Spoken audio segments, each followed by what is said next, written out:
দুমদুমীয়া বটদ্ৰৱা সংযোগী পথৰ শোচনীয় অৱস্থা।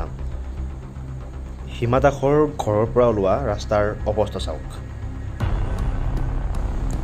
দুমদুমীয়া বটদ্ৰৱা সংযোগী পথৰ শোচনীয় অৱস্থাৰ বাবে জলাশলা খাইছে পথচাৰীয়ে।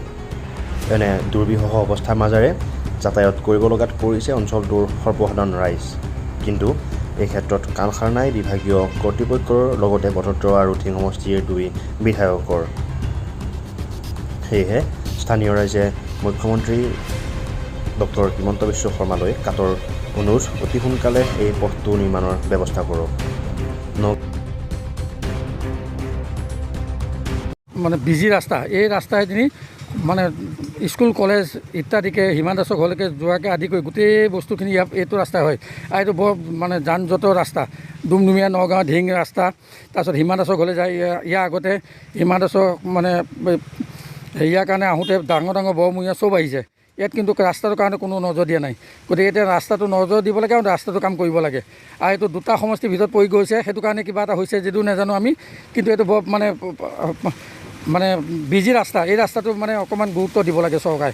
চৰকাৰৰ ফালৰ পৰা আমি এইটো টানি অনুৰোধ জনাইছোঁ হিমন্ত বিশ্ব শৰ্মাৰ জৰিয়তে যাতে ৰাস্তাটো যাতে সোনকালে যাতে কামটো কৰাই দিয়ে, তাৰ কাৰণে আমি অনুৰোধ জনাইছোঁ আমাৰ ডক্টৰ হিমন্ত বিশ্ব শৰ্মাক, মুখ্যমন্ত্ৰীক।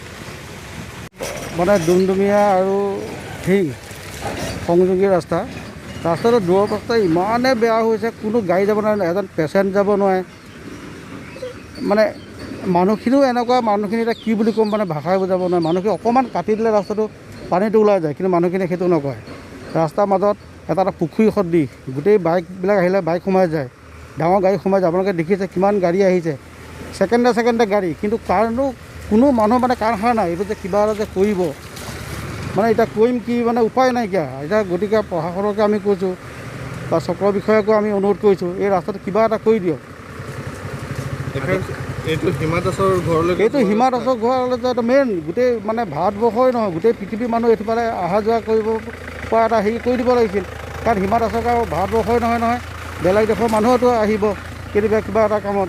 কিন্তু এই ৰাস্তাটো দেখিলে হিমা দাসৰ ৱৰ্ল্ড নাম্বাৰ 1 হয়, কিনো পইদাটো হৈছে, একো নাই হয়। ৰাস্তাটো এই অৱস্থা। গতিকে ৰাস্তাটো অতি সোনকালে যাতে ভাল কৰে, আমি তাকে মানে চৰকাৰক অনুৰোধ কৰিলোঁ। আমাৰ মুখ্যমন্ত্ৰী নতুন হৈছে, তেওঁকো অনুৰোধ কৰিছোঁ ৰাস্তাটো অতি সোনকালে আমাক ধিঙৰ পৰা দুমদুমীয়া যিটো ৰাস্তা, সেইটো অতি সোনকালে যাতে ভাল কৰি দিয়ে।